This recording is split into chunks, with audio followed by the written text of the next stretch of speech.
Thailand Saudi अरब ने 30 साल बाद अपने रिश्तों को फिर से बहाल कर लिया है। यानी कि क्या थाईलैंड और सऊदी अरब के रिश्ते बिगड़े हुए थे? हाँ, इन दोनों के रिश्ते बिगड़े हुए थे। 1989 से इनके रिश्ते बिगड़े हुए थे। क्यों बिगड़े हुए थे हम ये देखेंगे। अभी की न्यूज़ है कि इनके रिश्ते फिर से बहाल हो गए हैं। थाईलैंड दक्षिण पूर्व एशिया का देश है और सऊदी अरब पश्चिम एशिया यानी कि मध्य एशिया का देश है। थाईलैंड की राजधानी बैंकॉक है। सऊदी अरब की राजधानी रियाद है। थाईलैंड के जो प्रधानमंत्री हैं प्रयुक्त चिन ओचा हैं और सऊदी अरब के जो राजा हैं वो प्रिंस सलमान है। ठीक है गाइज, 1989 की बात है कि थाईलैंड का एक व्यक्ति हुआ करता था जिसका नाम ट्रिंक राई था। वो सऊदी अरब के राजा के यहाँ नौकरी करता था। ठीक है, उसकी नियत में खोट आया और उसने राजा के यहाँ से $20 बिलियन के गहने चुरा करके वो थाईलैंड आ गया और उसने मार्केट में उन्हें बेच करके काफ़ी पैसा कमा लिया। ठीक है, जब वहाँ के राजा को पता चला कि उसके गहने चोरी हो गए हैं तो वहाँ के एक व्यक्ति ने बताया कि मुझे पता है गहने किसने चुराए हैं। तो वहाँ की सरकार ने यानी कि सऊदी अरब की सरकार ने उस व्यक्ति के साथ पुलिस थाईलैंड भेजी। तो वहाँ पर क्या हुआ, जब थाईलैंड की सरकार ने जो व्यक्ति बताने वाला था कि गहने किसने चुराए हैं उस व्यक्ति को ही मरवा दिया और सऊदी अरब के 3 डिप्लोमेट्स को भी मरवा दिया। ठीक है, इससे काफ़ी अग्रेसिव हो गया सऊदी अरब और फिर उसने काफ़ी दबाव डाला थाईलैंड पर कि उसके गहने उसे वापस किए जाएं।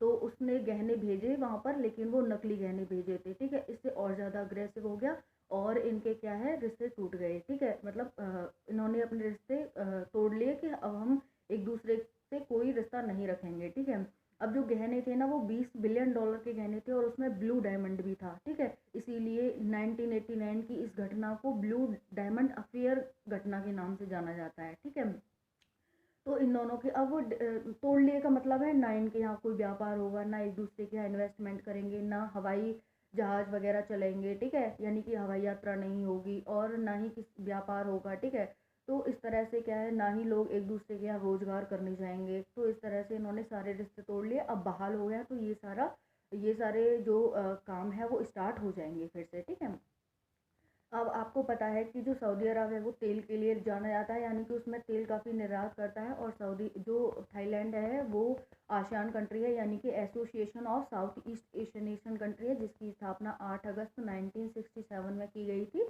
ठीक है, जिसमें 10 कंट्रीज़ है, जिसकी ट्रिक है बिमल बस मत पक। ठीक है, आप ये देखोगे तो भारत के दक्षिण पूर्व में एक कंट्री पड़ते हैं। मैप में आप देखना आपको 10 कंट्रीज़ मिल जाएंगी।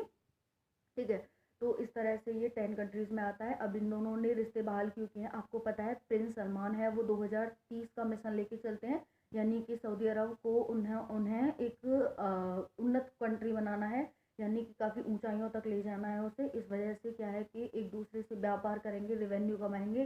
तो इस वजह से ये काफ़ी ऊंचाई तक उसे ले जाएंगे। इस वजह से उन्होंने क्या किया है कि एक दूसरे से रिश्ते बहाल कर लिए हैं। ठीक है, तो ये काफ़ी अच्छा है कि इन्होंने रिश्ते बहाल कर लिए हैं। थाईलैंड की राजधानी बैंकॉक है और आसियान का भी जो हेड क्वार्टर है यानी कि मुख्यालय है वो थाईलैंड की राजधानी बैंकॉक में ही है। ठीक है, और सऊदी अरब उसके लिए जाना जाता है तेल के लिए। और जो थाईलैंड है, थाईलैंड जो आसियान कंट्री है वो 10 कंट्रीज़ का एक समूह है। इस वजह से इनका उद्देश्य है आसियान का कि हमारी संस्कृति का विस्तार हो, हमारे व्यापार को बढ़ावा मिले।